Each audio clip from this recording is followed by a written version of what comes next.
A very warm welcome to one and all of you. आशा और उम्मीद करती हूँ कि आप सब अच्छे होंगे, स्वस्थ होंगे और आने वाले एग्जाम्स की अच्छे से तैयारी कर रहे होंगे। एक छोटा सा इंट्रो मैं आप सबको अपने बारे में देना चाहूंगी। मैं हूँ आप सबकी प्यारी पिंकी मैम, जो कि आपको यूजीसी नेट पेपर 1 टीच करती हैं और हम इसके साथ साथ पढ़ेंगे NTA UGC net paper 2 that is environmental science. I have a more than 5 year of experience in teaching.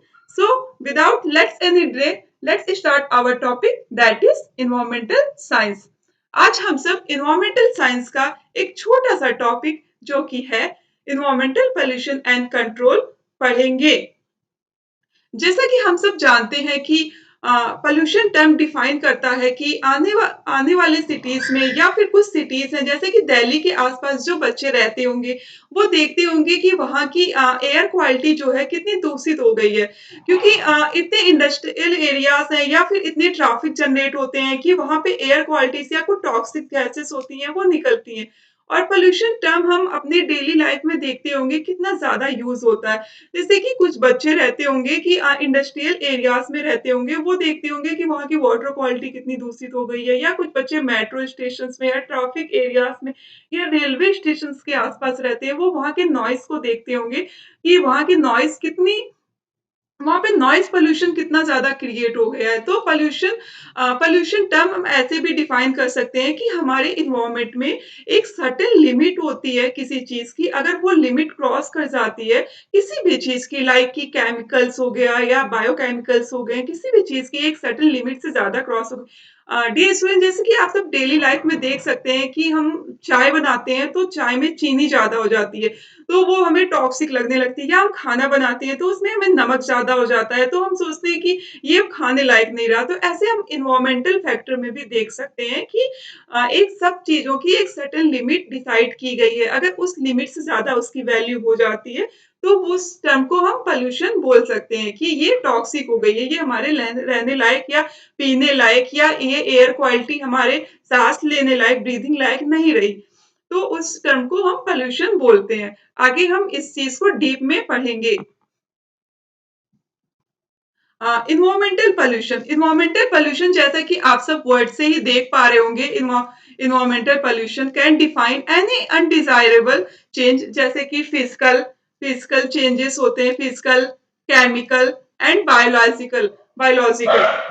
Physical जैसे कि हम एक वाटर बॉडी लेते हैं या फिर वाटर बॉडी लेते हैं जो कि पहाड़ों से गुजरती है, और वहां के जो सर्टेन चीजें होती है, लाइक सॉइल हो गया या आपस में डस्ट हो गया, या हम सीवेज वेस्ट जो होता है या रेन वाटर जो होता है वाटर बॉडीज में डिस्चार्ज करते हैं, तो हम देखते हैं कि उसका पानी मटमैला हो गया है, थोड़ा सा गंदा सा हमें दिखता है। फिजिकल चीजें जो हम आंखों से देख के हम पहचान लेते हैं कि वो वाटर हमारे टॉक्सिक है या पीने लायक नहीं है, तो उसको हम फिजिकल पॉल्यूशन बोल सकते हैं। और केमिकल पॉल्यूशन हम उसको बोलते हैं जैसे कि सीवेज वेस्ट हो गया या इंडस्ट्रीज कुछ जनरेट करती है, वेस्ट करती है, तो हम वाटर बॉडीज में डिस्चार्ज करते हैं, तो या केमिकल के थ्रू कुछ डैमेज होता है तो उसे हम केमिकल पॉल्यूशन बोल सकते हैं। बायोलॉजिकल जैसे कि कुछ माइक्रोबियल ग्रोथ होने लगती है, या लीचेस हो गई पानी में, कुछ टॉक्सिक हो गया, या एक जगह पानी रुका हुआ है, कुछ हुआ, तो उसमें बायोलॉजिकल चेंजेस आने लगते हैं, तो उसको हम बायोलॉजिकल पॉल्यूशन बोल सकते हैं। ये सब एक सर्टेन लिमिट तक होते हैं, फिर उसके बाद हमारे एनवायरनमेंट को नुकसान पहुंचाने लगते हैं। पॉल्यूशन टर्म हम उस चीज को डिफाइन करते हैं जैसे कि हार्मफुल इफेक्ट होते हैं या ऑर्गेनिजम्स को हार्म करते हैं, वो उस चीज को हम पॉल्यूशन से डिफाइन करते हैं। और जो पॉल्यूटेंट होते हैं जिसके थ्रू हमारा इन्वायरमेंट डैमेज हो रहा है, उसको हम उसको हम पॉल्यूटेंट बोलते हैं। जिसके थ्रू हमारा इन्वायरमेंट डैमेज हो रहा है पार्टिकुलेट मैटर के थ्रू, उसको हम क्या कहते हैं, पॉल्यूटेंट बोलते हैं। अब हम जानेंगे कि टाइप्स ऑफ पोल्यूशन, कितने तरह के पोल्यूशन जो होते हैं मेनली हमारे इन्वायरमेंट में होते हैं। मेनली 4 तरह के पोल्यूशन जो होते हैं वो हमारे इन्वायरमेंट में होते हैं। नंबर 1 वाटर पोल्यूशन, फिर उसके बाद एयर पोल्यूशन होता है, फिर लैंड पोल्यूशन होता है, फिर नॉइज पोल्यूशन होता है। अब हम डीप में पढ़ेंगे वाटर पोल्यूशन के बारे में। वाटर पॉल्यूशन जैसे कि आप सब इमेज में ही देख पा रहे होंगे कि एक रिवर है, उसमें बहुत सारे प्लास्टिक वेस्ट या बॉटल्स हो गई या चीज़ें हो गई। जैसे कि आप सब देखते होंगे कि आप रिवर के किनारे जाते होंगे, बैठते होंगे, फिर वहाँ पे कोल्ड ड्रिंक ऑर्डर करते होंगे या चीज़ें ऑर्डर करते या खाने की चीज़ें चिप्स ले जाते होंगे, कुछ ले जाते होंगे। आप सब खाते होंगे और उसी के किनारे फेंक देते होंगे। और कभी आपने नोटिस किया है कि वो चीज़ें मतलब बह के डायरेक्ट उसी में चली गई सीवेज वेस्ट में या उसके आस-पास जो बॉडीज़ है उसी में जाके हवा के थ्रू जाके मिल जाती हैं और फिर वही लॉन्ग टर्म में हमें हमारे पानी को दूषित करती हैं, हमारे वाटर को दूषित करती हैं या नुकसान करती हैं, हार्मफुल इफेक्ट करती हैं। जैसे फिजिकल इसमें भी हम physical, chemical and biological 3 groups में पढ़ेंगे वाटर बॉडीज़ को। फिजिकल जैसा कि आप सब इमेज में देख पा रहे होंगे कि आपको एक वाटर है उसमें बॉटल्स या प्लास्टिक के प्रोडक्ट्स या कुछ डस्ट चीजें आपको दिखाई दे रही जो आपको नेक्ड आई से दिखाई दे रही उसको हम बोलेंगे फिजिकल। और केमिकल जैसे कि आसपास कुछ इंडस्ट्रीज होती हैं कुछ फैक्ट्रीज होती हैं तो वो अपना सीवेज वेस्ट जो होता है उसी रिवर में थ्रो आउट कर देती हैं तो उसको हम बोलेंगे केमिकल चेंज केमिकल पॉल्यूशन। और बायोलॉजिकल जैसे कि पानी रुका हुआ है, कुछ वहाँ पे हुआ है, तो उसमें कुछ माइक्रोबियल ग्रोथ होने लगती है, कुछ बैक्टीरियल ग्रोथ जैसे कि डियर स्टूडेंट आप सब ने नोटिस किया होगा कि पानी हमारा रखा रहता है, कभी हमें कोई डिजीज़ हो जाती है माइक्रोबियल और डॉक्टर बोलता है कि आपको ये पानी पीने की वज़ह से हुआ है या हमें डेंगू हो जाता है कभी।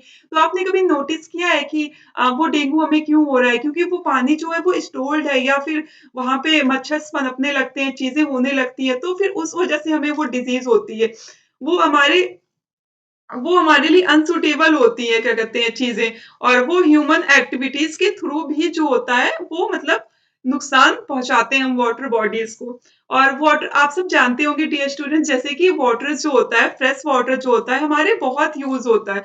मतलब ड्रिंकिंग पर्पज़ के लिए यूज़ होता है और म्युनिसिपल यूज़ेज़ होता है, डोमेस्टिक ज़्यादा सबसे ज़्यादा डोमेस्टिक यूज़ेज़ होते हैं। डोमेस्टिक यूजेस होते हैं इसके और डोमेस्टिक यूजेस होते हैं, एग्रीकल्चर्स यूज़ होते हैं सबसे ज़्यादा, इरिगेशन यूज़ होते हैं, इंडस्ट्रियल्स यूज़ होते हैं, तो इन सब के बहुत ज़्यादा यूज़ होते हैं। और जो यही सब यूजेस होते हैं, ये दोबारा जब रिपीट होके आते हैं हमारे वाटर बॉडीज़ में ही डिस्चार्ज होते हैं, जो पानी होती नदियाँ होती हैं, इन सब जगहों से जो एग्रीकल्चर या इंडस्ट्रीज़ हो गया या डोमेस्टिक यूजेस हो गया, इन सब के पानी आपने कभी ध्यान दिया होगा कि ये कहाँ जाके मिलता है? ये डियर स्टूडेंट्स ये सारा पानी जाके नदियों में ही मिल जाता है। यही हमारा फिर वाटर वेस्ट कहलाता है। अब हम जानेंगे कि सोर्सेस ऑफ वाटर पॉल्यूशंस कि कौन-कौन से सोर्सेस होते हैं वाटर पॉल्यूशंस के। मेनली डियर स्टूडेंट्स बहुत सारे सोर्सेस होते हैं लेकिन हम इसमें 7 टाइप्स ऑफ सोर्सेस के बारे में पढ़ेंगे। जैसा कि नंबर 1 म्युनिसिपल वाटर वेस्ट होता है, इंडस्ट्रियल वाटर वेस्ट होता है, फिर इनऑर्गेनिक वाटर वेस्ट होता है, ऑर्गेनिक वाटर वेस्ट होता है, फिर एग्रीकल्चर वाटर वेस्ट होता है, फिर मरीन होता है, फिर थर्मल वाटर वेस्ट होता है। आगे हम इन सब के बारे में डीप में भी जानेंगे।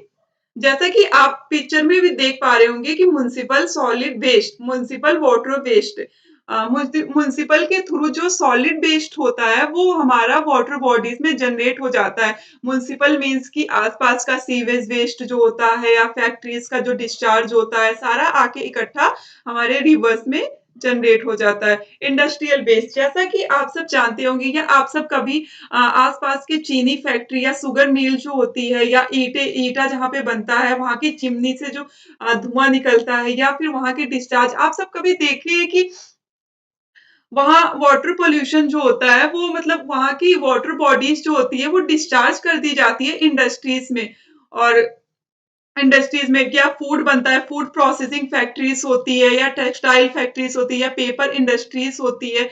ये सारा जो प्रोडक्ट बनाती है, ये इसमें बहुत सारे टॉक्सिक्स यूज़ करती हैं, बहुत सारे केमिकल्स यूज़ करती हैं, बहुत सारे इंक्स यूज़ करती हैं या फूड फैक्ट्रीज जो होती हैं, वो प्रिज़र्व करने के लिए फूड्स को बहुत सारे टॉक्सिक्स यूज़ करती हैं।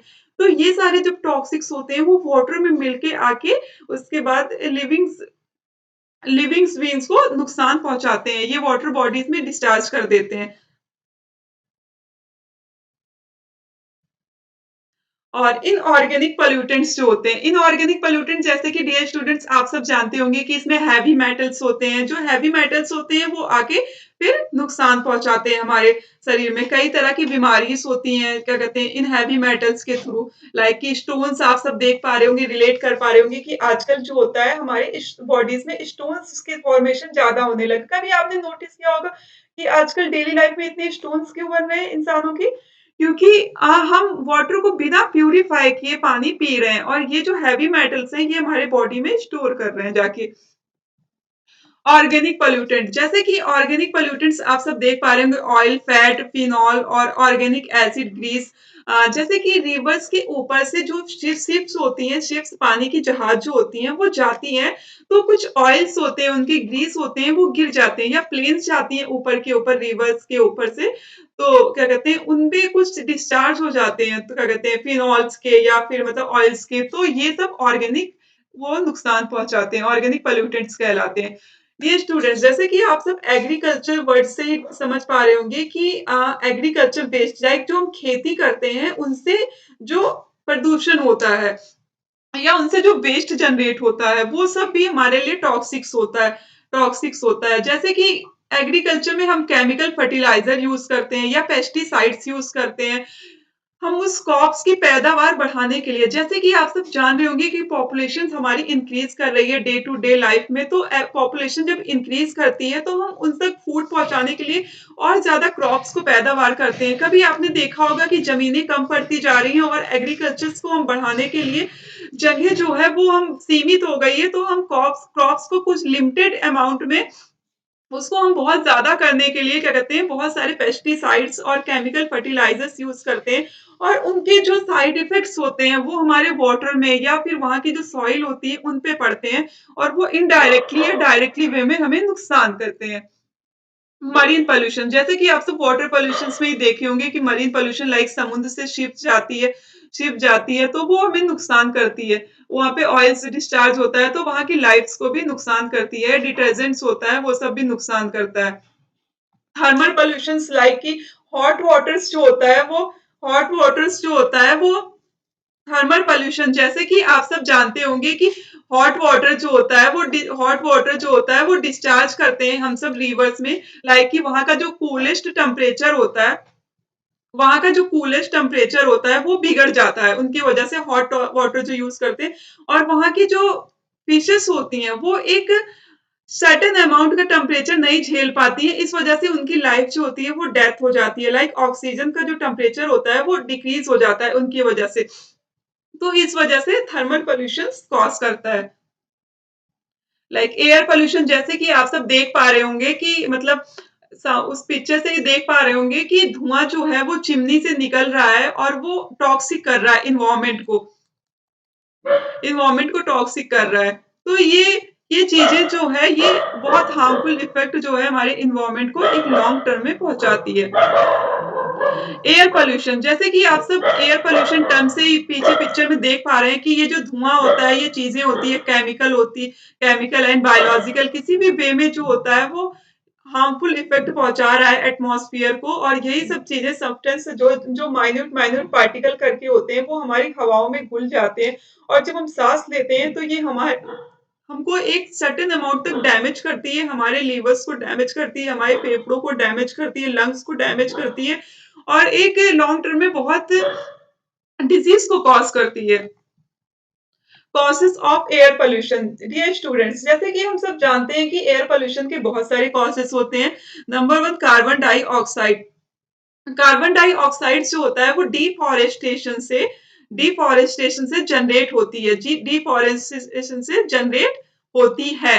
लाइक कि फॉसिल्स फ्यूल्स जो होते हैं वो बर्निंग पे होते हैं। लाइक कि हम आजकल देख रहे हैं कि हम एक फॉरेस्ट में एक फसल उगाते हैं, एक क्रॉप उगाते हैं, क्रॉप उसके बाद जो होता है कि क्रॉप के बाद हम सफाई नहीं करना चाहते और हम उस फसल को जला देते हैं कि हम साफ हो जाए दूसरी फसल के लिए तैयार करने के लिए।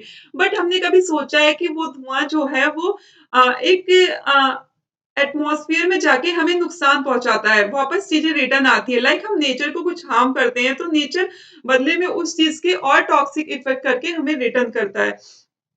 एंड सेकंड हम देख सकते हैं कि सल्फर डाइऑक्साइड जो होता है वो क्या कहते हैं burning of sulphur sulphur content से होता है लाइक फॉसिल फ्यूल्स जब जलाते हैं हम या कुछ चीजें करते हैं तो उन सब से हार्मफुल इफेक्ट होता है।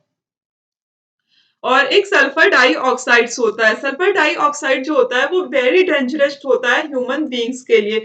लाइक कि वो एसिड रेन कॉज करता है कि हमें एसिड रेन और एसिड रेन की वजह से हमारी क्रॉप्स जो होती हैं, फसलें जो होती हैं, क्रॉप जो होती हैं वो खराब हो जाती हैं। और इसकी वजह से बहुत सारे किसानों को लाइक जैसे हम बोलते हैं पाला मार गया या चीजें हो गई, तो ये सब एसिड रेन की वजह से ही होती हैं और ये हमें बहुत नुकसान पहुंचाती हैं। जैसा कि हम पिक्चर्स में भी देख पा रहे होंगे कि लीव स्टोव और क्या कहते हैं स्टेशनरी और क्या कहते हैं फर्टिलाइजर्स होता है, ऑयल और गैस होता है, तो ये सब चीजें जो एरोप्लेन होती है ये सब भी हमें नुकसान पहुंचाती हैं। या मोबाइल हो गई, कार और ट्रक, ये सब चीजें जो है किसी न किसी वे में हमें नुकसान पहुंचाती हैं। और कॉन्सिक्वेंसेस ऑफ एयर पोल्यूशन के बहुत सारे कॉन्सिक्वेंसेस होते हैं लाइक जैसे कि ग्लोबल वार्मिंग हो गई या चीजें हो गई, जैसे कि हम इस पेड़ में देख पा रहे हैं एक तरफ सूखा है, सूखा पड़ रहा है और एक तरफ हरा हुआ है। लाइक कि अगर एयर नहीं डियर स्टूडेंट्स अगर एयर नहीं होंगी तो आप सबने कभी सोचा है कि हमारे साथ क्या होगा? एयर नहीं होगी तो पक्षी नहीं होंगे, पेड़-पौधे नहीं होंगे लाइक कि पेड़-पौधे नहीं होंगे और फिर वहाँ का जीवन भी नहीं होगा। तो एयर हमारे लिए बहुत ज़्यादा इम्पोर्टेंट है और CO2 जो है वो मतलब नहीं होगा तो ग्लोबल वार्मिंग से बहुत इंक्रीज़ हो जाएगा और ग्लोबल वार्मिंग इंक्रीज़ हो जाएगा तो लाइफ खत्म हो जाएगी। लैंड पोल्यूशन जैसे कि आप सब पिक्चर में ही देख पा रहे होंगे कि लैंड पोल्यूशन और बहुत कुछ समझ पा रहे होंगे कि लैंड पोल्यूशन से रिलेटेड लाइक बहुत सारी चीजें बिखरी हुई है, हम कहीं भी कुछ कूड़ा कचरा कहीं भी फेंक देते हैं या फिर चीजें कर देते हैं और हम सोचते नहीं है उस चीज का हमें बहुत हार्मफुल इफेक्ट होता है। जैसे कि आप पिक्चर में देख पा रहे होंगे जो अर्थ होती है वो ह्यूमन एक्टिविटीज और वहां पे miss use of land resources, हम बहुत सारे मिस यूज या सिंगल यूज करते हैं आजकल चीजों की और उन्हें फेंक देते हैं, उसके बाद वो वेस्ट जनरेट हो जाता है और वो डिकम्पोज नहीं होता। लाइक जैसे कि हम पॉलीथीन्स यूज करते हैं, हम सोचते हैं कि वो डीजनरेट हो सकती है या बायोडिग्रेडेबल, वो कभी बायोडिग्रेडेबल नहीं होती, उसे पता नहीं कितने करोड़ों साल लग जाते हैं डिग्रेड होने में और वही चीजें हमें पोल्यूशन कॉज करती हैं। अर्बनाइजेशन जैसे कि होता है कि नया शहर बस रहा हो या इंडस्ट्रियलाइजेशन, नई इंडस्ट्रीज जो होती हैं या बस रही हो उस एरियाज में, वो भी मेजर कॉज करती हैं लैंड पोल्यूशन में। Causes of land pollution, four cause होते हैं लैंड पोल्यूशन के। एक होता है construction, agriculture, domestic waste and industrial waste. जैसे कि कंस्ट्रक्शन, कहीं भी कंस्ट्रक्शन हो रहा हो तो फिर वो भी बहुत हार्म करता है एयर पोल्यूशन को या फिर इन्वायरमेंट को। या फिर एग्रीकल्चर हमने पढ़ा है कि एग्रीकल्चर के थ्रू जो होता है वो पोल्यूशन होता है, वेस्ट होता है। या डोमेस्टिक वेस्ट है कि उसमें हम फिनाइल से यूज करते हैं या पोछा लगाते हैं, आपने देखा होगा कि आपके घर में पोछा लगता है या फिर हम घर की धुलाई करते हैं या फिर हम कुछ केमिकल्स यूज करते हैं घर को क्लीन करने के लिए, तो उन सब का वेस्ट भी वापस जाता है। या हम कपड़े धुलते हैं बहुत सारे डिटर्जेंट्स यूज करके, तो वो सारे डिटर्जेंट जो होते हैं वो हमारे नेचर्स को हार्म करते हैं। और इंडस्ट्रियल में आप सबने आगे देखा ही कि इंडस्ट्रीज में बहुत सारे केमिकल्स होते हैं, प्रिजर्वेटिव्स होती हैं, चीजें होती हैं जो यूज करी जाती हैं और वो हमारे रिवर्स में रिटर्न आती हैं, तो वही हमारे रिवर्स को नुकसान पहुंचाती हैं। कंस्ट्रक्शन जैसे कि आप